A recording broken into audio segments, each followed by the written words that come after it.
Tokyo, Japan. The main character is 37-year-old Satoru Mikami, office worker, not entirely happy with his life, lonely. And then, on a no different day in his life, meeting a childhood friend on the street, he sees a madman running by with a knife. Satoru Mikami reflexively, in order to save his friend, pushes him away and is injured. The hero begins to say various things, that he is cold, that he does not want to leave this world, and the like. And then a voice appears in his head, which, based on his words, endows Satoru Mikami with skills. Satoru woke up in an unfamiliar cave, feels that his body is elastic, and realizes that he is no longer a person, but just a lump of mucus. After many days, he explores the capabilities of his body, and realizes that he can do without food and water, and can also absorb the plants that were in this cave. From idleness, he consumes all the plants he sees, and wonders where everything he eats goes. And he hears a voice inside himself, which says that what he eats is stored in the stomach of a special predator who gave him this voice when leaving the world. Slime wonders who this voice is, and receives the answer that it is a special skill of a great sage. The hero learns that the predator skill allows him to store absorbed objects within himself and take on the abilities and characteristics of an object or creature. After analyzing the herbs that he absorbed, he learns that they are rich in magicules and are an ingredient for making a potion. Understanding this, the mucus absorbs all the herbs located in the cave, and in parallel with the collection, it actively produces a healing decoction. While collecting resources, the slime crashes into a magical wall and, surprised that he does not feel pain, a voice inside him replies that he has the skill of insensitivity to pain and the skill of innate regeneration. A voice is heard asking if he can hear it. The voice offers to give the mucus sight in exchange that it will not run away when it sees the owner of the voice. The stranger tells the slime that he can sense magicules in the air, after which the slime senses them and gains the magical sense skill. Extra skills differ from regular ones in that their effects are much higher than normal ones. Thus, the mucus gains vision and can finally see everything that is around it. The stranger turns out to be a dragon who introduces himself. Storm Dragon Veldora, one of the 4 true dragons of this world. Veldora is surprised that the slime has the ability to think. The mucus says that he used to be a man, but woke up like this. Veldora says that rebirth in this world happens, but quite rarely, and they call them otherworlders. When they move, they gain a special ability. Slime is interested in how it happened that Veldora is sealed, and the dragon tells how 300 years ago the town was turned into ruins,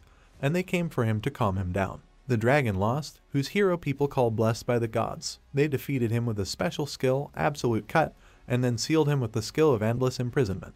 This hero called herself summoned. It differed from ordinary otherworldly people in that more than 30 magicians perform a ritual for several days to call from another world. But the summon can serve as a powerful weapon for the summoner. The curse is placed on the soul of the summoned and cannot go against the will of the caster. The slime offers friendship to the dragon and he agrees.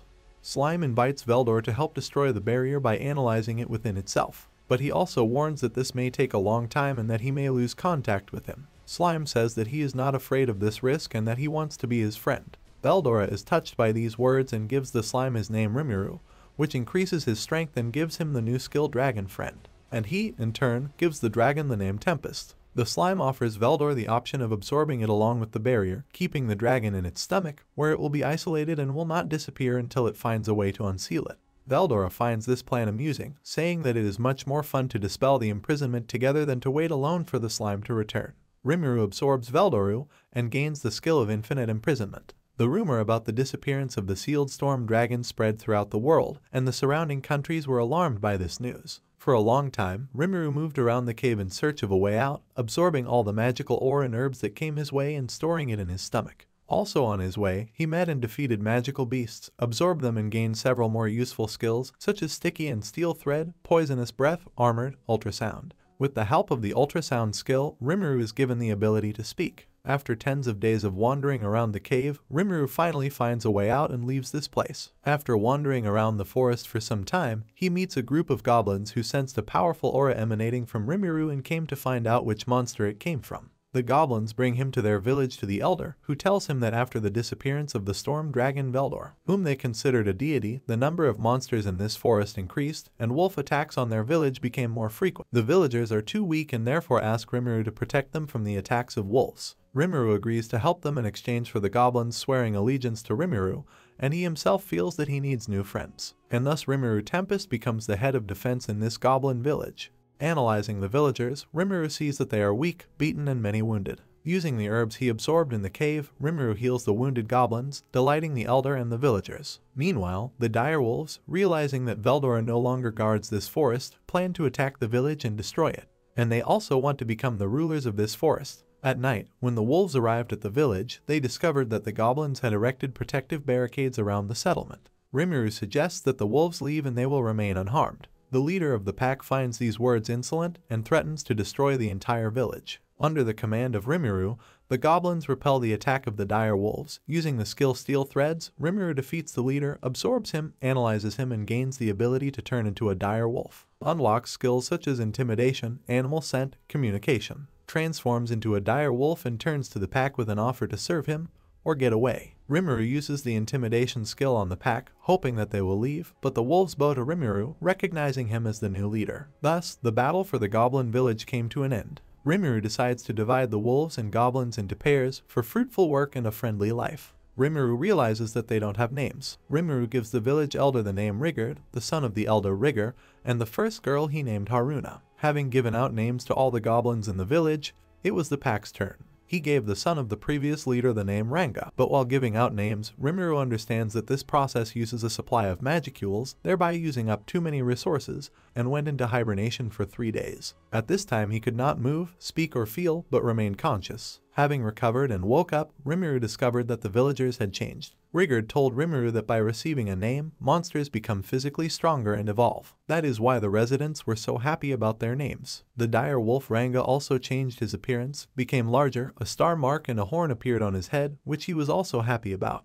Demonstrating his strength, Ragna created a whirlwind with his tail and threw Rimuru into the air. The villagers rejoiced at their new leader. Rimuru noticed how the inhabitants changed their appearance. The skill of the great sage explained that the goblins had evolved into hobgoblins. Rimuru turned to range with the words that he only gave him a name, but why then did all the wolves evolve? Ranga said that the dire wolves are united, and the name given to him spread to the entire pack, so all the wolves evolved. And now they call themselves Tempest Wolves. Ranga wagged his tail too much and blew Rimuru away again. Ragna tried to catch up with the slime, which was rolling down the slope, but he still fell off the cliff. Having gathered the villagers, Rimuru says that there are now a lot of them, and in order to avoid problems, it is necessary to draw up rules. There will be 3 of them: not to attack people, not to fight among themselves, and not to offend other types of intelligent creatures. After a few questions, all the villagers understood and accepted these rules. Rimuru also appointed the village chief Rigurda as the Goblin Lord, ruler of all goblins, and asked him to take good care of the village. The headman was very happy about this. Rimuru then divided the goblins into teams: the sentinels who watch the surroundings, the miners who get food, and the crew who are responsible for houses and clothing. But the builders and tailors among them were bad. The headman said that he knows where the dwarves live, and Rimuru decides to go to their village, leaving Rigurda in charge. Rimuru and his friends are moving north. They are looking for a master for the goblin village. The path lies to Dworgen, the kingdom of the dwarves. They are accompanied by Rigger and 2 more goblins, and are guided by Gobta, who has already been to Dworgen. Direwolves rush like the wind. Along the way, the party stops to rest, and Rigger tells Rimuru that his brother got his name from the demon lord Gilmud. Rimuru hopes to never encounter him. Slime wonders why Ranga doesn't take revenge for defeating his father, the previous leader of the pack, to which he replies that such thoughts come to him. However, Rimuru spared them after their defeat, so he is grateful from the bottom of his heart.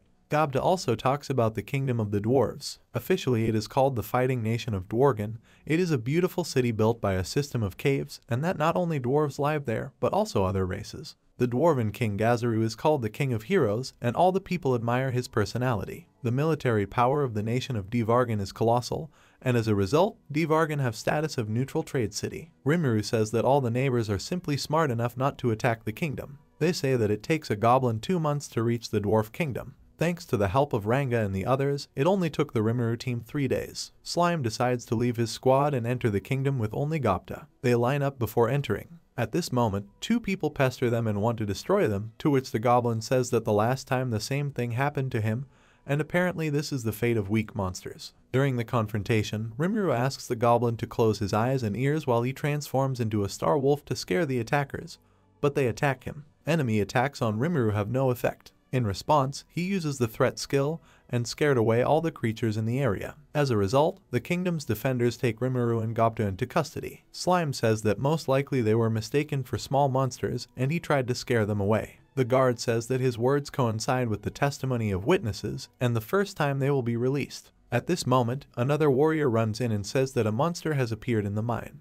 The punitive squad that should be doing this was badly damaged after the extraction of magic ore, and they do not have a magic potion. To which Rimuru offers to help them and gives the dwarves a barrel of the highest quality magic potion. After a while, the dwarves return and thank Rimuru for the potions, thus saving the warriors. They are released from prison. The dwarves thank the heroes again and say that if you need anything, just let them tell you. While walking around the kingdom, Rimuru notices that the village is more developed than the goblin village. The guard brings Rimuru to his older brother Kaijin, saying that he is a blacksmith and a real talent. Kaijin cannot go with Rimuru, he has an unfinished order from the minister, and there is no more magic ore. Rimuru takes out ore from his reserves and gives it to the dwarves, in exchange that Kaijin will find local volunteers who will go with him to teach the villagers of Rimuru the craft. The slime absorbs a sample of the sword for the order and analyzes it, and with the help of the skill, the great sage makes the required number of copies of the sword. The dwarves thank Rimuru and invite him to a celebration in honor of the successful completion of the order. Rimuru and his new friends are having a wonderful evening. Having fun, Kaijin tells the slime that he is just something, and that next time he will make such a cool sword that he will not be able to copy it. Meanwhile, everyone forgot about Gopta and he remains sleeping in the dungeon. The elf offers the slime to tell fortunes about his future wife and he agrees. An unknown blue-haired girl appears in a magic ball. Rimuru notices that she looks a bit Japanese and he would be happy to meet her. A stranger intervenes in the conversation, who turns out to be the very customer. Kaijin says he has already finished the order. The minister sees the slime and is outraged that a pathetic monster was allowed into this establishment. But the administrator says that it's okay, he's just slime. The minister pours fruit juice on Rimuru. For the sake of his friends, Rimuru restrains his anger, but Kaijin beats up the minister anyway, after which he decides to become a blacksmith in Rimuru's village. Kaijin and his friends, along with Rimuru, are sent to pre-trial detention. The dwarfs say that they are awaiting trial, but they are not facing execution, that most likely they will be fined and that will all end there. Kaijin says that he used to serve the king, was a captain of one of the 7 orders of knighthood, the current minister was his adjutant. He was from a marquis's family and Kaijin was a peasant, and this probably infuriated him and they often fought. In one experiment to create robotic soldiers, there was an explosion in production and he blamed all the responsibility for his failure on the dwarf. Then Kaijin paid for it and left the troops, and he became a minister and still does not like the dwarf and throws out impossible orders. Kaijin and Rimuru shake hands as a sign that the dwarf will now work for him. The dwarf's friends also agree to go with them. Gobta finally woke up, but Rimuru told him not to worry and to stay here for now, and if he wanted to get out, he should call his wolf partner. At dawn, Kaijin and the others were taken to court, where they would be tried by the dwarven king, the hero Gazuru. In the martial state of Dworgen, no one dares to speak in court without the permission of the king. The defense attorney in court was bribed, and he testifies against the defendants. The court renders a verdict and sentences Kaijin to 20 years of work in the mines, and the rest are sentenced to 10 years of work in the mines. They want to end the trial at this point, but the king turns to Kaijin and offers to return to the king's army under his command. To which the dwarf asks to forgive him, and says that he has already found his master, and that he is not ready to part with him, even if the king himself gives such an order. The king, having heard the answer, sentences Kaijin and his companions to exile. After the trial, the king scolds the minister for the fact that because of him, he lost his faithful servant. As it turns out, by servant he meant the minister himself. The king says that he has been waiting for years for him to tell the truth about what happened at the factory. Gazuru demonstrates the potion that Rimuru brought with him, and that the minister's actions completely cut off the possible connection between the king and the slime. The minister apologizes, repents of his actions, and expresses regret. Rimuru and Kaijin are expelled from the kingdom, thereby heading back to the goblin village. The king orders to watch Rimuru's every move. The reconnaissance squad that was sent to the cave where the storm dragon was located reports that Veldora is really not there. They are given the next task, to explore the forest in which the village of Rimuru. The adventurers are indignant that they were given only 3 days to rest. They meet a blue-haired girl in a mask on the street who asks to accompany them into the forest. The adventurers agree and find out the girl's name. Her name is Shizu. Rimuru demonstrates to Ranga how he can take on the form of a star wolf and use the black lightning skill. Several weeks have already passed since the slime returned to the village with the dwarfs and things are going well. Kaijin began to create weapons for the village. The eldest brother of the dwarves took up skins and became an armorsmith. The middle brother was a jeweler and the youngest was a wonderful architect. Under their leadership, Rimuru and the goblins began to build a new settlement. When they returned to the village, they discovered that the inhabitants of neighboring villages had heard about Rimuru and came to him in the hope of protection. Thus, another 500 goblins came to the village. After the disappearance of the storm dragon, orcs, lizardmen, ogres, and other intelligent races of monsters began to fight for dominance in this great forest. Weak goblins who have not evolved face extermination. Thus, Rimuru accepts new residents and gives them names, after which he plunges into a 3-day sleep. Gobta began teaching the new arrivals how to summon the Tempest Wolves. When the slime forgot him in the kingdom's dungeon, he begged for help with all his might, and then he managed to summon a wolf and thus was able to escape from the kingdom, join Rimuru's group and return safely to the village. This is how Rimuru's opinion of Gobta grew. Rigurd was promoted to Goblin King and led the elders who joined from neighboring villages. The scouts report that they came across people in the forest. The human scouts are attacked by giant ants, but Shizu saves them. Rimuru saves them from the last ant using black lightning. Shizu's mask falls off his face. The slime returns the mask to the girl and realizes that it was she who was in the magic ball when they told fortunes to him. Rimuru brought them to his village and fed them. The adventurers are surprised that the head of the village is a slime, but thank him for his hospitality and for saving them. They say that they arrived in this forest on the orders of the guildmaster from the kingdom of Bluemund, which borders the great forest of Jira, who ordered them to explore this place. Rimuru tells them that they are currently building a village in full swing, and asks if they are interfering with their guild, to which they answer that it seems not, but they don't know about the kingdom. Rimuru invites them to stay overnight and rest, and asks the goblins to take good care of them. At sunset, Rimuru and Shizu admit to each other that they are both from Japan. They told each other how they ended up in this world. The girl was summoned about a century ago and turned into weapon with cursed soul.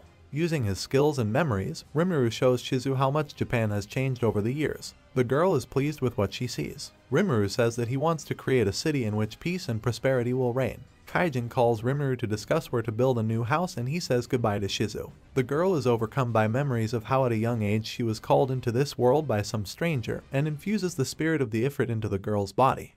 The stranger turns out to be the Prince of Darkness Leon Cromwell. Having called the girl, a feather falls from the ceiling, from which a certain demon Koenig appears, and threatens to overthrow Leon and become the new Prince of Darkness, to which Leon calls the girl Ifrit and orders to deal with the demon that has arisen. Koenig uses feathers and attacks the girl, but she responds with a stream of fire and incinerates the enemy. Lion asks the girl's name, after which he gives her the name Shizu. Shizu finds a girl in the forest who is caring for some kind of animal. The girls decide to take care of the animal and give it the name Pizu. Shizu and her friend bring the animal to the castle. At the sight of the Prince of Darkness, Pizu becomes very aggressive. The spirit of Ifrit inside her takes control of Shizu. Having come to her senses, Shizu realizes what she has done and sobs in grief. Shizu wakes up and realizes that it was all a dream with her memories. The demon Ifrit tries to take control of her, but the girl suppresses him. Rimuru asks if she liked the city, and if she wants, she can stay. Shizu replies that it's time for her to leave, and if she stays, she will only make things worse for the residents. Rimuru says that he is sorry to say goodbye,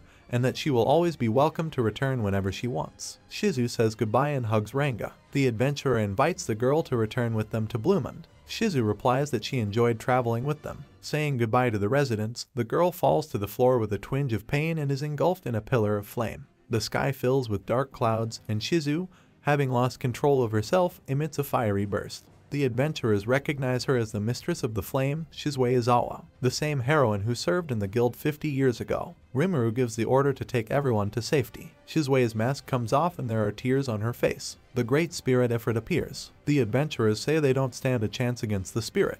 Ifrit summons 3 monsters that shower the village with fire. Rimuru asks the adventurers to leave, to which they answer that Shizue is their comrade and they will not abandon her. Slime uses a water blade, but there is no effect. Rimuru summons Ranga and dodges the monster's fiery shots. Slime asks adventurer to use the ice spear on him. Having absorbed it, Rimuru uses the icicle shotgun skill and neutralizes 2 salamanders. The 3rd salamander explodes and injures the adventurers. Rimuru orders the wolf to take them to safety. Ifrit creates copies of himself and is surrounded by slime. Using the icicle shotgun skill, he destroys copies. The spirit uses a circle of fire on the hero. Rimuru, having fallen into the enemy's trap, says goodbye to life, but the great sage tells him that he has the skill of heat resistance, and that all such attacks will be neutralized. Rimuru binds the spirit with steel threads that do not burn. Slime says that he underestimated Ifrit, but not as much as he did. Rimuru uses the predator skill and absorbs the spirit. Absorbed Ifrit inside the slime meets the storm dragon Veldora, who says that he cannot escape from here. Waking up, Shizue thanks Rimuru. The girl told the slime about her past, about how, after being summoned, she was possessed by the spirit of Ifrit. She says that she remained to serve the Prince of Darkness, and then met a hero. The Prince of Darkness abandoned the castle, and left her to cover the retreat. Shizue entered into battle with the hero girl, and understood that she could not win. but the hero turned to the girl about how she lived her life. The hero took her under her wing and gave her a mask, saying that she would help contain Ifrit. The girls traveled together. The hero told her about the world and taught her to cast magic. But one day the hero disappeared somewhere and left Shizue alone. After that, the girl tried to help everyone for many decades, and people called her a hero. It became increasingly difficult to control Ifrit, so she ended her career and became a school teacher. There she taught the same children who came into this world. Shizue remembers teaching children and having fun. The girl says that she doesn't have much time left, and she set off on a journey to find the one who called her. Shizue asks what the slime's real name is. The girl asks Rimuru to eat her, just as he absorbed the curse. She says that she disliked this world and asks him to find peace within Rimuru. Shizue reveals that she was summoned by Leon Cromwell, one of the strongest princes of darkness, and that she wanted to find out if it was possible to take the children to their home world. Slime swears that she will convey her last wish to the prince. The girl leaves this world, and Rimuru absorbs her. Shizue sees his mom and runs to her. The adventurers are worried about how she is doing and go to check on her. Entering the hut, they see a naked, crying Rimuru in human form.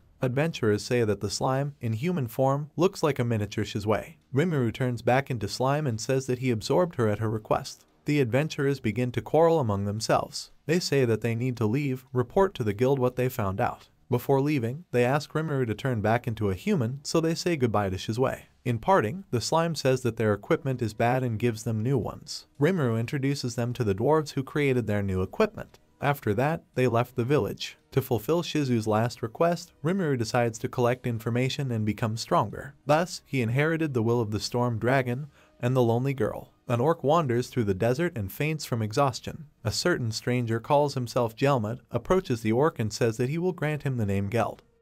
Rimuru and the goblins continue to work to develop their village. Everything is going pretty well. Rimuru turns to the mask and promises Shizue that he will take care of her parting gift. The slime turns into a human and looks at itself. The skill Great Sage says that all the skills of the absorbed Great Spirit Ifrit have now been learned. Rimuru creates a copy of himself and realizes that he is a sexual being. He also learned how to create a male copy of himself and a female one. Rimuru asks the village head to have a feast tonight and says that he will join them. Walking through the village, he meets a detachment of hunters and asks them to bring more prey this time. Wolf Ranga leaps out of the shadows, and Rimuru orders him to go into the forest with Rigger's team. Rimuru opens the gate of the cave in which the storm dragon was kept in order to try out a new combinator skill. With its help you can combine and disconnect skills. This is how Rimuru gains the powerful Black Flame skill. By wearing a mask, the slime can hide its aura. The wolf mentally called for help, and Rimuru runs towards them. Arriving at the squad, he sees two strangers and a broken squad. Gives a recovery potion to Datta. A squad of goblins and wolves fight a squad of strangers. The enemies are 6 ogres armed with katanas. Rimuru apologizes for his people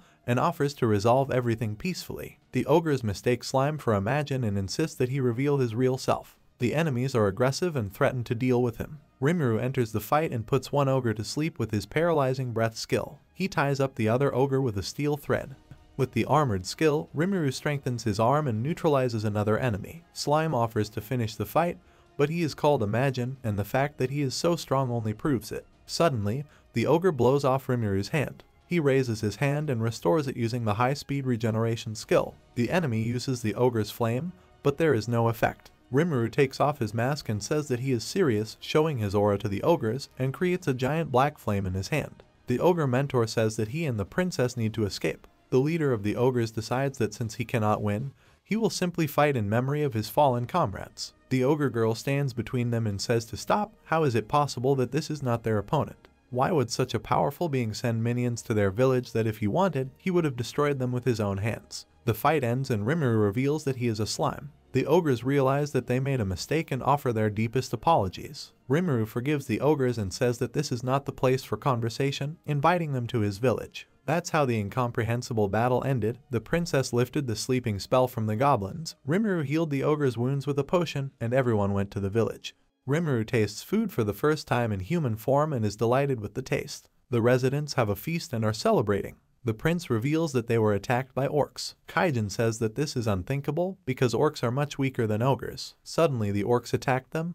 Their army was unimaginably huge, and they burned the entire ogre's city to the ground. Prince also says that the ogres were in the armor that people wear. Along with the orcs was an unknown masked magician. Residents conclude that the orcs swore allegiance to one of the demon lords. Of the 300 ogres, only 6 remained. Rimuru asks what the ogres will do next. to which the ogre says that he wants to become stronger and take revenge. Rimuru invites the ogres to join him, but he can repay him with food, shelter, and clothing. Perhaps the orcs want to seize power over the forest, so it is beneficial to unite. Rimuru says that if something happens to them, they will fight together, and that he will not abandon his friends. The prince blames himself for not being able to protect his people. In the morning, the prince comes to Rimuru and says that they agree to serve him. Thus the alliance between goblins and ogres is signed. Rimuru calls the ogres and says that if they are in his service, then he will give them names. About to give names, Rimuru suddenly faints. When he wakes up, he sees that he still managed to give names. Ogres evolved into Kijins. Kijin is a rare species of ogres. The prince's name is Benimaru, princess named Shuna, and the purple-haired ogre girl is named Shin. The old ogre is a mentor named Hakiru, and the gloomiest one ogre was named Sawe. The Great Sage skill says that giving out names to strong creatures requires a lot of mana, and Rimuru spent all of his reserves. And the last largest ogre was given the name Kurobe. Meanwhile, the orc army grew in size every day. In the very center of the great forest there is Lake Shiz, around which there is an impassable swamp. Lizard people live there. The guards report that an army of orcs is moving towards them. The orc army numbers 200,000 soldiers, which is 2 times more than the lizardmen. The lizards cannot believe there are so many orcs. The lizardmen say that the orcs can be commanded by a legendary monster, the Orc Lord. The lizard people doubt that they can defeat them. The Orc Lord is a real monster that devours everything in its path. The head of the lizard people decides to ask for help and calls his son. The head gives his son some kind of assignment. Hakiru began to train the goblin children and Gopta. Benimaru tells Rimuru about the Orc Lord, that he is born once every few centuries, a unique monster. They say that he devours the fear and horror of his allies. Benimaru says that shortly before the attack, a Majin came to their village and offered to give them a name, but they drove him away. Most likely it was revenge, Benimaru thinks. The demon's name was Jelmud, the same Majin who gave the name to Rigger's older brother. Sawe reports that he spotted a group of lizardmen in the forest. The lizard warriors tell the chief's son that he too will be a good lord of their people. The son says that as soon as he defeats the orcs, he will take his father's place. Shuna began to weave silk for the village. Kaijin made a buckle for her. Rimuru appointed Shin as his secretary and bodyguard. The princess and the secretary cannot decide who will look after Rimuru. Slime is about to have lunch, saying that Shin has prepared something for him. Sawe learned how to create clones and went on reconnaissance. Shin doesn't know how to cook at all and brings a very dubious dish. Rimuru feeds this dish to Gopta, who has just entered the room, and he writhes, turns purple and passes out. Rimuru says that next time, before serving the dish, let Benimaru taste it. The lizardman Gabiru successfully obtained the support of the goblins. The lizardmen warriors are delighted by their leader's diplomacy. The warriors tell Gabiru that there is the last goblin village left, led by Slime. Kurobe quickly finds a common language with Kaijin, and they talk about blacksmithing. Rimuru meets with a squad of lizard people. Gabiru says that he will allow the inhabitants and Slime to serve him. Gabiru pathetically says that the orcs have invaded the forest and that he will protect them, weak from the horde of orcs. Rimuru understands that uniting is a good idea, but it is not a smart enemy that you should beware of, but a stupid ally. Rimuru says that it was he who tamed the dire wolves and demonstratively summons Ranga. Gabiru says that the wolf looks strong, but the funny thing is that he serves the slime and says that he is being deceived and he will personally deal with the one who is deceiving him. During the conversation, Gopta comes, who, having eaten Shin's dish, gained the skill of immunity to poisons. Ranga gives the spear to Gopta and tells Gabiru that if he defeats Gopta, he will think about the offer. Rimuru says that if Gopta defeats Lizard, he will receive a personal weapon from Kurobe, but if he loses, he will eat a dish from Shin. Gopta throws a spear at Gabiru, thereby distracting him, after which he appears from his shadow and ends the fight with one blow, defeating the lizardman. As it turned out, the goblin mastered shadow movement. Residents are happy about the victory in this battle. Rimuru says that their warrior won the duel, but they will think about whether to help them in the battle with the orcs, but they will not serve. The lizards take their leader, and with the words that this is not the end, they leave. Sawe, during reconnaissance, notices a horde of orcs numbering 200,000 and reports that they are going north, heading to the lands of the lizard people. Kaijin says that orcs are not particularly smart and they are not driven by instincts, but most likely there is someone behind them. Rimuru assumes that the demon lord is behind them, but it is not certain that this is the one who tormented Shizue. The likelihood that an orc lord appeared is much higher, because an ordinary orc would not be able to lead 200,000 orcs. Someone made contact with one of Sawe's clones to get to Rimuru. The guest turns out to be a dryad. The last time the dryads made contact was decades ago. A flower appears right in front of them, from which a beautiful girl appears. She introduces herself as trainee. She says that she came with a request to exterminate the orc lord.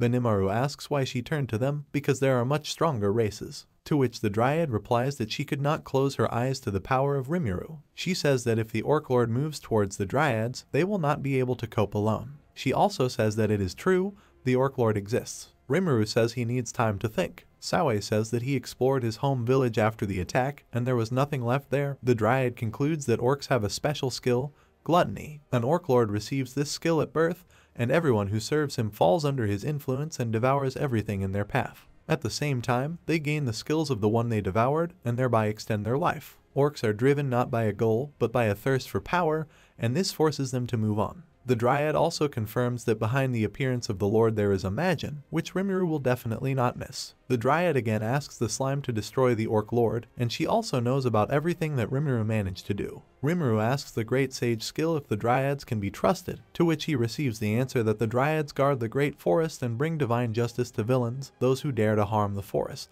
Rimuru accepts the Dryad's request, and that everyone else will help him. Without hesitation, everyone follows the slime. Rimuru sends Sawe to negotiate with the lizard people to join forces and defeat the orcs. The battle will take place in the swamps, and it will not be possible to fight without lizard people. Gabriel has woken up and his warriors are happy about it. Among the lizards there was a stranger who introduces himself as Laplace and says that he came with a warning from Lord Gelmud. Laplace says that the orc army is controlled by the Orc Lord and persuades Gabiru to overthrow her father. The lizard goes to his native village. Meanwhile, the orcs are already in the swamps in the possessions of the lizard people. Someone has invaded the leader and demands an audience. They sense the aura of an uninvited guest, but order to invite him. Sawe enters the throne room and says that he is a messenger. He has come to convey the words of his master. The ogre says that his master, Rimuru, wants to make an alliance and that at the personal request of the Dryads, he agreed to defeat the orc army. The guard reacts hotly to the ogre's words, but the ogre ties him up with a steel thread. The head apologizes for the warrior's words. Sawe says that Rimuru gave him a name and now he is a Kijin. The lizards say that he is very strong, which means his master is an even greater entity. The leader of the lizard people has only one condition: meet Rimuru in person. The ogre says that he agrees, and that they will arrive in 7 days, but asks not to engage in battle until that day. The leader of the lizard people gathers the people and tells about the horde of orcs, but he also says that in 7 days, powerful allies will come to their aid, but for now they can only defend themselves. After 4 days, Gabiru returns and comes to his father. He asks why they are not fighting, to which he receives the answer that while he was away, they were offered to enter into an alliance, and until reinforcements appear to defend themselves. Gabiru stages a coup and sends his father and his soldiers to prison. The lizard takes his father's artifact, the Vortex Spear. An army of orcs filled all the swamps. One of the troops was attacked by lizardmen. Gabriel did not know why the Orc Lord was terrible. The surviving orcs devoured their fallen warriors and became stronger. To seal the alliance between the goblins and lizardmen, and to give battle to the orcs, Rimuru rushes to the swamps. The Nimaru, Shin, Hakiru, and Scout Sawe went with him, and also Ranga and goblin riders. He left the village to the elder Rigard. If they are defeated, he will take everyone away. The scout sees the lizard people who entered the battle against the orcs, among them the leader's close warrior. Rimuru orders help, and he and his warriors also move forward to help them. Upon arrival, Rimuru sees that the ogre has already managed and saved a squad of lizardmen. Slime saves a lizard girl who was on the verge. She falls to her knees and begs to save her father, brother Gabiru, and the lizard people. She tells Rimuru that her brother has seized power and wants to defeat the orc army on her own. Her father bided his time and helped her escape from captivity, and she begs to save her people. Rimuru makes an alliance and they are now allies. Rimuru orders Sawe to release the lizardman leader. The battle between lizardmen and orcs is in full swing. Meanwhile, Gabiru and his warrior were surrounded by orcs. The lizard understands that the orcs, by devouring his warriors, gain their abilities. Gabiru prepares to fight to the last, but then an orc with a monstrous aura appears in front of him. The orc introduces himself as an orc general, and as for the great orc lord, he is still very far away. Gelmund says his plan is progressing well. The Dryad trainee appears in front of them, saying that she will not allow evil to be done in this forest. The Dryad uses the spirit of Sylphite. The Kijins use smoke bombs and escape. Gabiru fights the Orc General 1v1. The General uses the Chaos Eater skill and summons 3 demonic snakes above him, trying to devour the lizardmen with them. He tries to deliver a crushing blow with his spear, but the General deflects it with his shield. Gobta comes to the rescue and repels the General's blow, saving the lizardman's life. Ranga also appears and says that this goblin is the captain of the Wolf Riders. Meanwhile, Rimuru's warriors began attacking the orc army with powerful spells, destroying them. The general says that they are all pathetic underachievers and that the orcs will destroy them all. Ranga says that he will show his strength and summons dozens of tornadoes that sweep away the army of orcs. The Great Sage says that this is Ranga's battle spell, the Death Storm. Ranga evolved into the Tempest Star Wolf. The warriors successfully continue to get rid of the orc army. The entire unimaginable horde is melting before our eyes. Meanwhile, Saoi rescues the leader of the lizard people, but on the way out they are attacked by another orc general, whom Saoi successfully removed from the path. All this was observed by Jelmud, who was angry that his plan was collapsing. Rimuru from the sky finally discovered the orc lord, puts on his mask and goes into battle. Jelmud lands on the battlefield and asks Rimuru how he dared to disrupt his plans, and that there was very little time left before the birth of the demon lord. Gabiru recognizes the Magin and thinks that he has come to save them, to which the demon says that he is useless and orders him to go feed the orc lord. Jelmud tells the orc lord that he must become the demon lord, the orc of disaster, and will rule the great forest of Jira, for this was the desire of the great. The Magin tries to get rid of the young leader, but other lizardmen sacrifice themselves to save him. Jelmud uses a powerful attack to destroy everyone, but Rimuru neutralizes the attack, saving the lizardmen, after which he gives a healing potion to Gabiru and tells him to give the warriors something to drink. Rimuru gradually defeats the Magin with attacks. Jelmud asks the orc lord to save him and calls him by name, to which he destroys the Magin and absorbs it, after which the evolution into the demon lord. The orc introduces himself as the orc of disaster, the new demon lord Geld. Shin is eager to fight and strikes with his sword, which the orc blocks, after which Hakiru delivers a serious blow, but it has no effect. Saoi creates a barrier of threads, while Benimaru uses hellfire and Ranga uses black lightning. But this does not give any result. The orc absorbs his warrior, and says that he is not enough, attacks Rimuru, but Slime absorbs the attack. Rimuru approaches the demon lord and entrusts the battle to the Great Sage, including auto battle. During the battle, Rimuru cuts off the demon's hand with an attack and incinerates his weapon. The orc regenerates himself and grabs Rimuru and says that he will become his food. Rimuru uses a circle of fire in hopes of ending the fight, but it doesn't work. He turns off the auto fight mode and tells the Great Sage that he will finish the battle himself. The orc threatens to devour him, but Rimuru responds that he will do it first and turns into slime, beginning to absorb the enemy. Slime says that if an orc is insatiable, then he is the one who devours everything. The orc remembers his past, where his people were starving and on the verge of extinction. He went to the great forest of Jura to find a solution to this famine. He searched for something for a very long time and fainted from exhaustion. At that moment, a Magin appeared and gave the orc a name and food. The orc understands that he was fooled and he was just a pawn in his hands, but he had no other choice. He says that he devoured many, even his own brothers, and that's why he can't lose. Rimuru says that he lost and that he absorbed all his sins with him. The orc sees a beautiful summer place and evaporates, thanks to Rimuru. Along with the absorption of the orc lord, the effect of the insatiable skill dried up, and the orcish march ended. After the fight, Rimuru tells the ogres that he is grateful to them and that they are now free, to which Benimaru says that he has a request. They ask him to accept their loyalty. The ogres want to continue to serve him. Rimuru agrees and happily accepts them. The day after Geld's defeat, delegations from all races gathered for negotiations. Rimuru says that this is his first time at such an event, and he will say what he thinks. He is not going to bring the orcs to justice. The slime says that they were driven by terrible hunger, and anyone in their place would have done the same. Benimaru says that there is one law for all monsters, the survival of the fittest. Enter the battle and be prepared for defeat. The leader of the lizardmen asks how Rimuru will deal with the orcs, to which he proposes to join forces, in other words, to create a large federation of all the peoples of Jira, and they will help each other and thus grow into a large state. Orcs bow their heads before the slime. The dryads agree and say that at first they will be able to satisfy the hunger of the orcs. Trainee declares Rimuru the chancellor of the Jira forest. Thus the new Jira forest alliance is founded. The new head of the orcs falls to his knees in front of Benimaru, and at the cost of his head begs to spare his people. The ogres say that after that incident, Rimuru gave them names and titles, appointed him as a general, and since he is in such a position, he cannot destroy smart warriors like the orcs, and if he threatens Rimuru,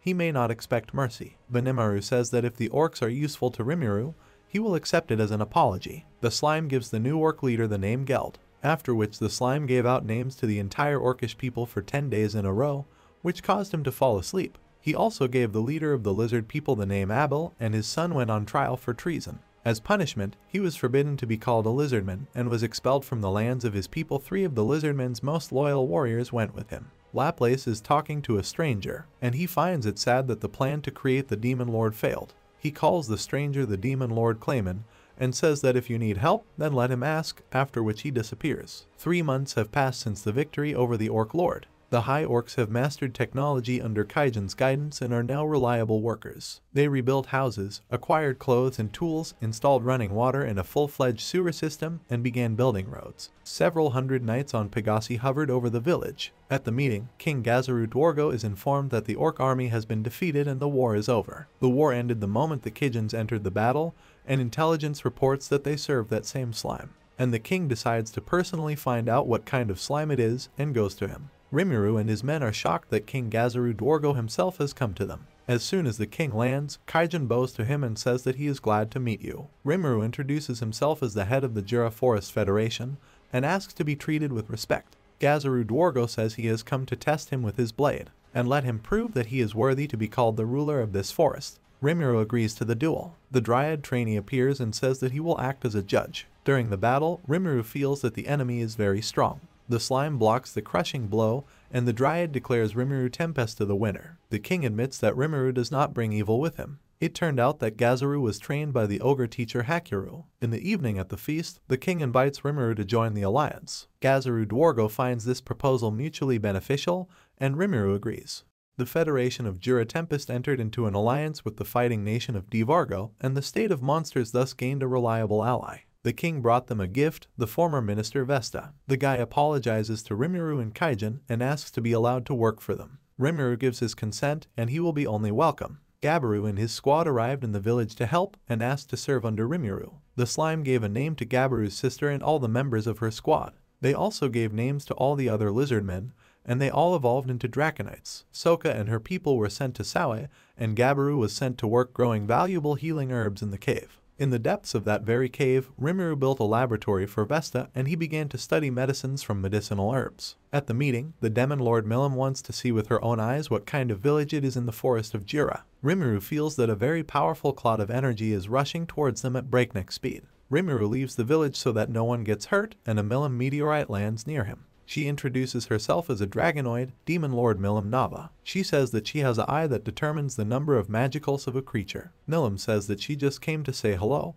but at that moment Ranga and Shin, I think that Rimuru was attacked, are attacking the demon. The Nimaru and Saue tie her up and attack her, but all in vain. Rimuru orders the warriors to retreat and says that he will try to win. Milim says that if he does not hurt her, he will become a subordinate of Demon Lord. The slime agrees. The great sage says that she is 10 times stronger. Rimuru pretends to attack, but in reality treats her with very tasty honey, which she is simply delighted with. Milim offers a draw, and says that he will never go against the Jura Federation. Thus Rimuru dealt with the unexpected disaster. Milim asks if Rimuru wants to become the Demon Lord, to which he refuses and says that he is not interested. Milim wants to become friends and go to the village with him. This is how Rimuru and Milim become friends. Gabaru, not knowing who she is, calls her a little one and receives a powerful blow. Rimuru introduces her to Gabaru and says that she is the Demon Lord. Rimuru asks the demon to be a little more restrained, introduces her to the villagers, and asks them to treat her with respect. Milim says that she decided to stay and live in this village. She also says that if something happens, then rely on her. The villagers are delighted with this news. In the evening, Rimuru and the guests visit the hot spring that Kaijin made.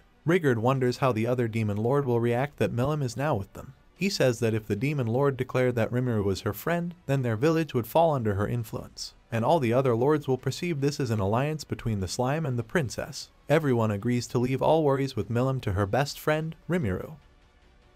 In the Bloomin Kingdom, people are thinking about what to do and want to establish a relationship with Rimuru. The guildmaster gathers a detachment of those same adventurers and goes out to personally find out what kind of slime this is. Vesta created a communication crystal between the kingdoms and informed the king that Demon Millen had arrived in their village, and they dealt with her. The laboratory achieved the creation of a healing potion of 99% quality, the same as what Rimuru creates within itself. Kaijin says that this is a very good potion, and selling it is a bad idea. Vesta offers to dilute it into a regular potion and sell it to the kingdom.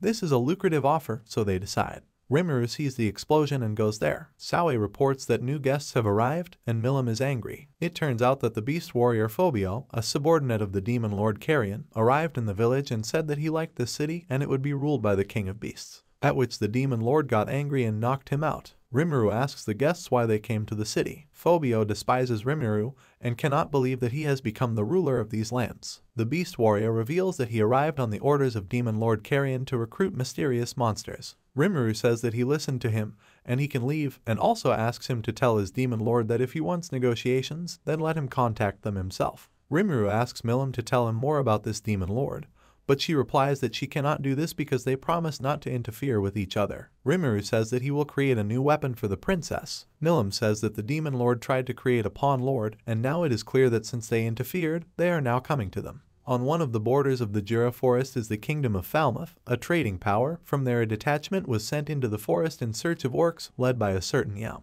In the forest they were attacked by a giant spider. You are preparing to take the fight, but at that moment Gobdo appears and recognizes the adventurer Kabaru, after which he will defeat the spider. Rimuru introduces himself to the guildmaster and says that he is a representative of this city. This is how he introduces his new subordinates, and this is how he introduces Milim to them.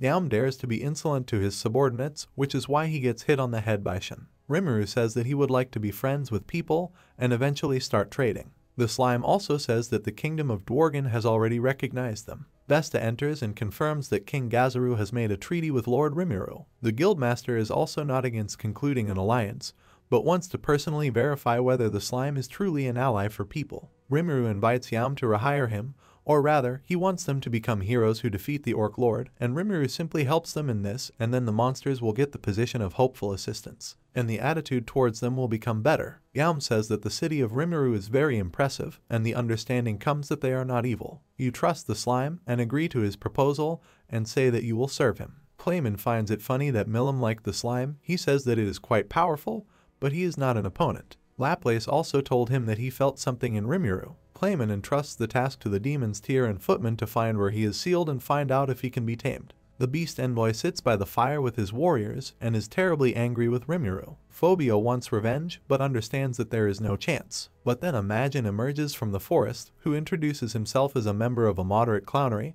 The evil jester footman and a demon named Tyr appears behind him. They say that they came to the smell of anger and hatred and ask why they were so embittered, and he will be able to help. The Majins invite Phobio to become the demon lord himself in order to defeat Milim. Phobio is indignant that some orc was chosen as a candidate for the demon lord, and not him, agrees to the conditions of the Majins, and is ready to listen to them. Footman reveals that they have found a place where an ancient monster is sealed. Phobio is not sure that he can subdue the monster, but agrees. He sends his people home and asks them to tell the demon lord that he is renouncing his title and leaving service. The Majins and the Beast Warrior go to the monster. Milim, Shin, and Shuna have fun at the hot springs. Rimuru asks the guildmaster how long he will stay in their village, to which he says that it is really cozy in the city. The guildmaster says that he has already agreed on everything, that in the city upon Yam's arrival, they will begin to glorify him as the victorious lord of the orcs. And they had already spread rumors that Rimuru and his people were harmless and helped in the battle. Rimuru says that he wants to build a road to the Bloomin' Kingdom as well. He also says that he will bear the construction costs himself, but wants to sell his goods to other countries and asks for advice on whom to turn to for advice. The Majin lead Phobio to the cave where the monster lairs, and they say that he has not yet awakened, but an aura of destruction can already be felt. The clowns say that in order to resurrect the monster Charybdis, a mountain of warriors is needed. In order for him to gain strength in this world, he needs to be given a shell. To subjugate it means to infuse it into yourself and become one. The clowns say that he can refuse, and then he will move into the body of another monster, and he will not be able to subdue him. The Beast Warrior decides to subjugate all the monster's power to himself. As it turned out, the Majins fooled Phobio. Milim and the adventurers return from hunting with a lot of prey and want to have a feast in the evening. A dryad named Tria, Trainee's younger sister, appears in front of them. She says that everything is in great danger, a disaster is approaching, and that the monster Charybdis has awakened. This monster is heading straight for this city. The Dryad advises building a defense and preparing the air force. The Dryad says that Charybdis is constantly reborn, the fierce ruler of the sky. This monster was born from a storm dragon's mana clump. He can summon monster minions. As a result, a monster of the Demon Lord level and a squad of 13 flying sharks are heading to the city. Milim offers to help them in the battle, but Shin and Shuna say that Rimuru can handle the warriors, but if it's hard for him, then he asks to help him. Rimuru says that if he loses, he will retreat to attack again and win. He also tells the guild master that he comes from the same place as Shizue, and this appearance is the price for inheriting her will. The disaster Charybdis has awakened and is heading straight towards the central city of Rimuru, and its target is the slime, Venimaru with the Kijin, Gobta with the Riders, Geld's High Orcs, Gabaru's Lizardmen, and 100 knights on Pegasi from the Dworgen Kingdom have come out to fight against the disaster. Venimaru successfully destroys one Megalodon, The Orc Lord leaves the Megalodon with his bare hands. Gabiru deals with it with the Vortex Crash skill. Rimuru's warriors are little by little coping with the Megalodons. Saoi takes control of one Megalodon and destroys opponents with it. Milim is eager to fight, but Rimuru forbids this. Ranga and Shin team up and blow off the Megalodon's head with the Rubhead skill. All sharks were destroyed during the battle, leaving only Charybdis. The warriors launched a massive attack on the monster, but no damage was caused. Charybdis is preparing an attack. The monster uses its scales and attacks the warriors from a distance. Shin, Ranga, and Saoi are ready to fight to the last. Rimuru appears in front of them and asks them to rely on him, uses the gluttony skill, and absorbs all the monster scales flying in the sky. But as it turns out, the monster can restore its scales. Rimuru says that he will deal with the monster himself, and that the warriors retreat. The slime strikes, but the damage is insignificant. The Great Sage says that the monster has the skill of high regeneration. The Nimaru orders all the troops to hit Charybdis with all their might, although it will be of little use, but they will not allow him to recover. For a long time, Rimuru and his troops attacked Charybdis, but did not cause much damage. The monster tries to say something. The Great Sage discovers signs of life in the body of Charybdis, and he is consumed by insane rage. Rimuru tells Milim that Charybdis has come specifically for her and allows her to join the battle, but also asks her to save Phobio, for he serves the Prince of Darkness Carrion. Milim says he has restraint and will show it. The monster uses a scale attack, but the princess stops it and attacks in response with the Dragon Cannon skill, completely destroying the Charybdis monster and ending the battle. Rimuru catches Phobio, who falls unconscious. Having landed, he begins to treat the guy. The Great Sage reports that the magical core of Phobio was absorbed by Charybdis, and he began the analysis. The king's warriors thank him for the victory, and do not believe that this is really the Dark Lord Milim. The knight says that he must report everything that happened to the king, so he says goodbye and leaves them. Waking up, Phobio realizes what he has done and repents of his deeds, falling to his knees in front of Rimuru. He tells the Dryads that it was the clowns who showed the place where Charybdis was. Rimuru understands that moderate clowns are magians who pretend to help, but themselves achieve their goals with the help of others. Phobio says that the demon Lord Carrion has nothing to do with it, and all the blame lies with him. To which Rimuru tells him to be careful and not fall for deception, after which he forgives and lets him go. At this moment, Carrion appears out of nowhere and says that he is grateful to Rimuru that he did not remove the guy. Rimuru invites the Demon Lord to conclude a non-aggression pact between their countries, to which he agrees. Hakiru expertly filleted the Megalodon. The scales of Charybdis were used on light swords, armor, and decoration. In the evening, the inhabitants held a great feast. The threat of the monster passed, peace returned to the city, and a peace treaty was concluded with yet another demon lord. Rimuru thanks Milim for her help and says that she helped them out a lot. Milim says that she needs to leave to work, but she won't be long and they will see each other again soon. She flies to a meeting of the demon lords. Her friends ask her to be careful so that she is not tricked. Rimuru has a dream where he sees Shizue with the children and hears her voice asking him to hurry up and save the children. Rimuru analyzes the inhabitants of his village and comes to the conclusion that they will be able to cope without him for some time. Therefore, he decides to go to the kingdom of Ingracia. Ranga will go with him. The villagers bid farewell to Lord Rimuru and wish him all the best. The kingdom of Ingracia is located to the west of the Federation of Jura, where the headquarters of the Free Union is also located. This is a free school for children created by one of Shizue's students, whose name is Yuuki Kagurazaka. The first thing the slime decides to do is visit him. Thanks to his wolf, Rimuru arrived in just 3 days. The documents that were prepared for him allowed him to calmly enter the city. Rimuru walks around the city, studying it and realizing how different the capital is from his city. He comes to the headquarters and meets there with the Grand Master of the Alliance, Yuuki Kagurazaka. The guy, seeing the appearance of his teacher, understands that Rimuru has absorbed her and without hesitation attacks. Rimuru asks the guy to calm down and tells him everything that happened. Rimuru talks about what happened in another world. The slime absorbs reams of paper, and with the help of a skill, the Great Sage copied onto paper the images remaining in the memory of manga and anime.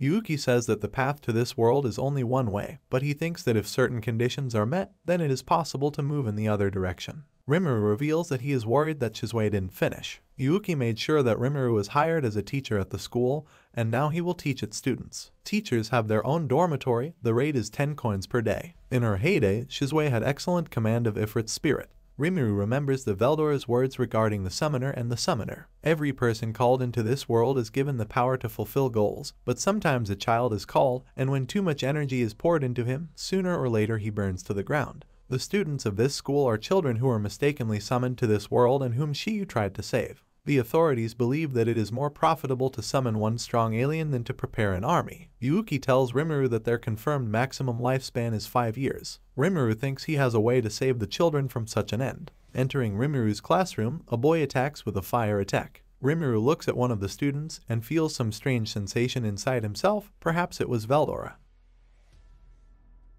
Rimuru began teaching children and began with introductions. There are 5 children in the class: a red-haired boy Kenya Misaki, a black-haired boy Ryuuga Sekiguchi, a calm boy named Gail Gibson, a blonde girl Alice Rondo, and the last girl Chloe Aubert. The children don't want to answer, so Rimuru called Ranga and he licked Kenya. Rimuru says that as of today he is their new teacher and he is not as kind as Shizue. Slime suggests conducting a test, to which the children respond that other teachers allowed them to do nothing and mind their own business. Rimuru takes the students outside and says that now they will fight him one by one. Ryuuga assumes the role of judge. The red-haired boy steps forward first and selects his weapon. Rimuru remarks that if Kenya loses to him, the boy should improve his manners. The boy uses a sword and fire attacks, but very weakly. 10 minutes pass, he failed to strike his mentor. Chloe Aubert comes out next and casts a water spell and envelops Rimuru in a ball of water. The attack does not hit him and Slime wins. Gail Gibson fights next, using a fairly powerful magic bullets, which Rimuru successfully absorbs. Then Ryuuga comes out, changing his face, using a skill similar to a berserker, strengthening himself and attacks Rimuru, but he successfully repels all attacks. And the last to fight is Alice Rondo, who uses the toys as puppets that she controls. The children fail to borrow Rimuru. Slime tells the children that he is very strong and promises to save them. The children believe his words. The children called him teacher for the first time, which made Rimuru very happy. Through the portal that Vesta told about, Rimuru went to Trainee to find out where the higher spirits were. She replies that they are in the dwelling of spirits, which is ruled by the Queen of Spirits. There are several paths leading there, but all that Trainee knows about have long since disappeared.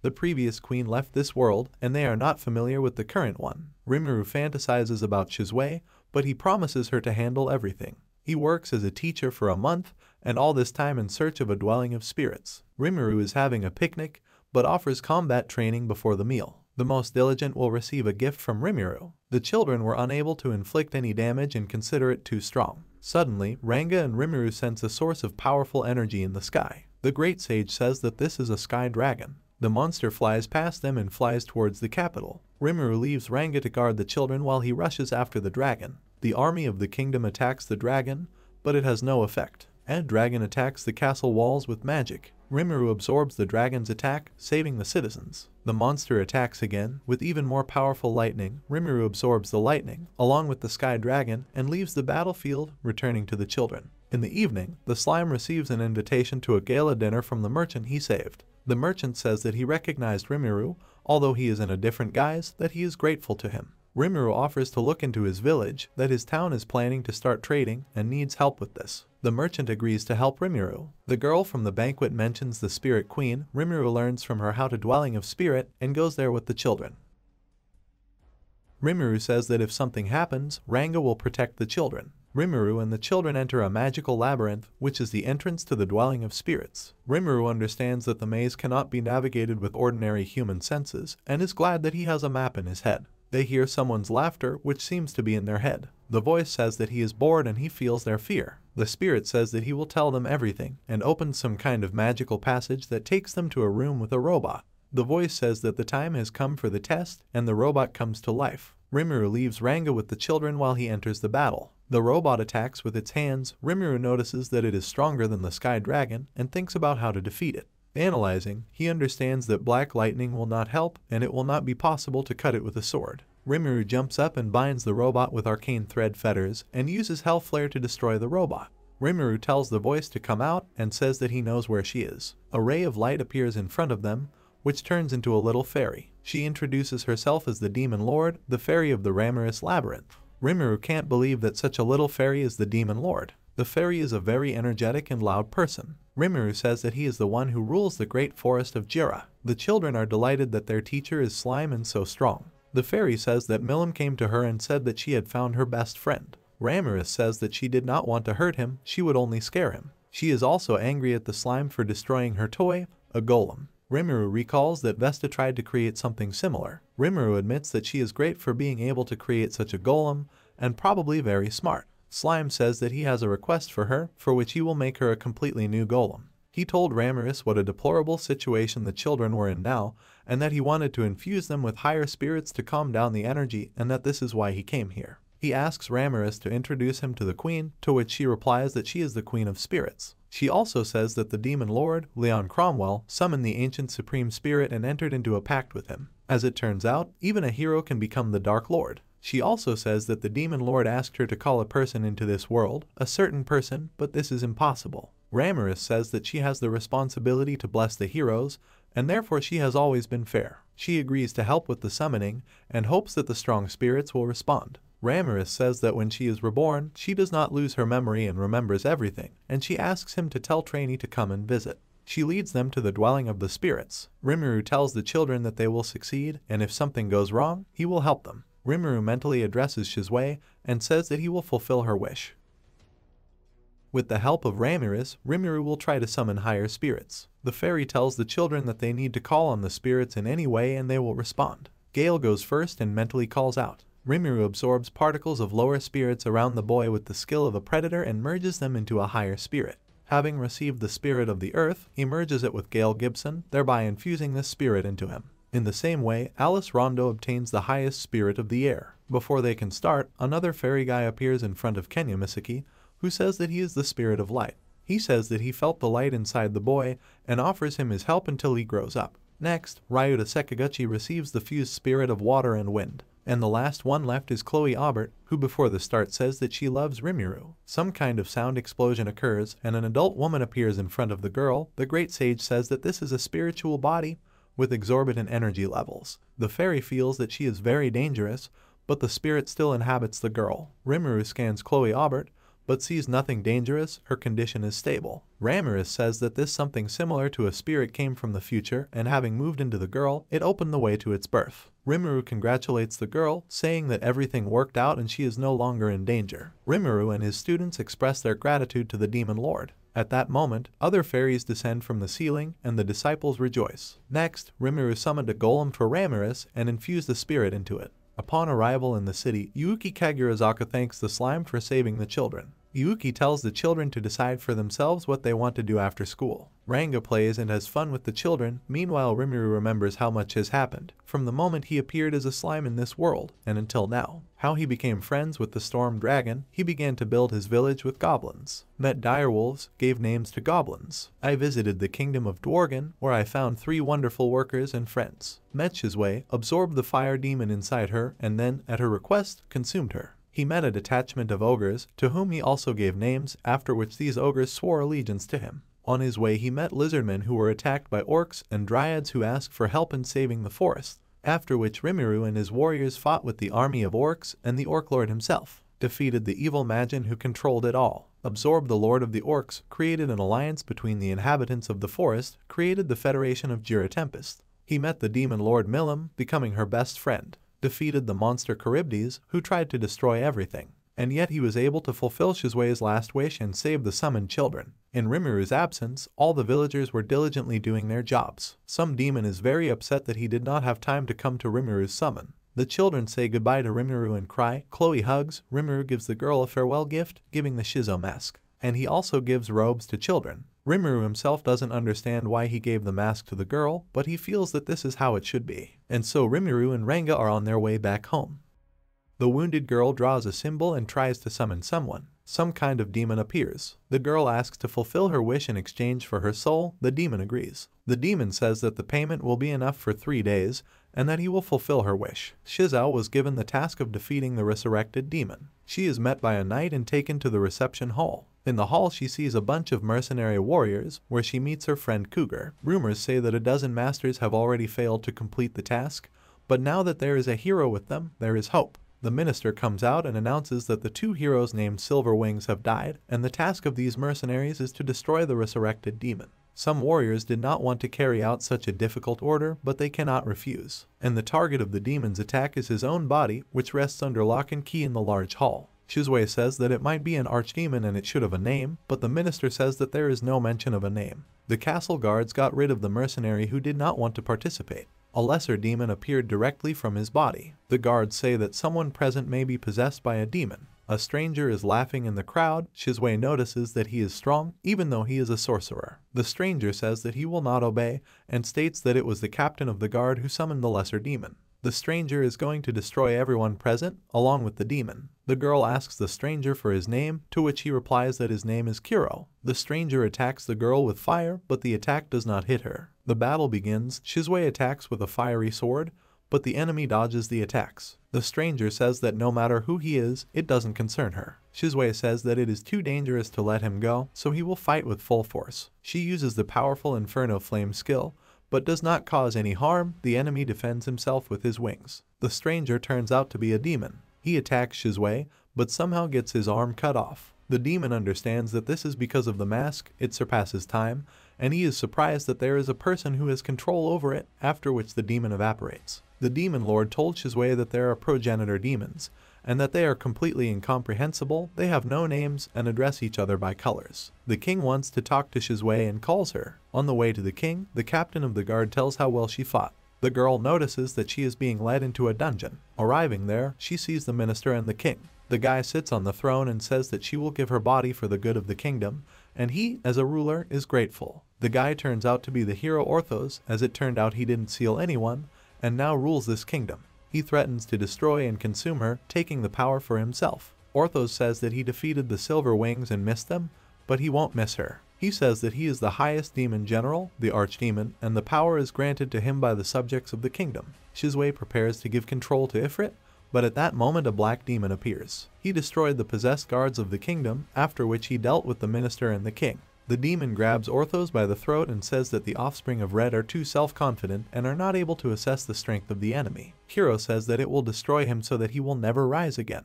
Thus, the demons that captured the kingdom are defeated, and Shizue is considered the one who defeated the demon of blackness. All this time Kuro was watching Rimuru.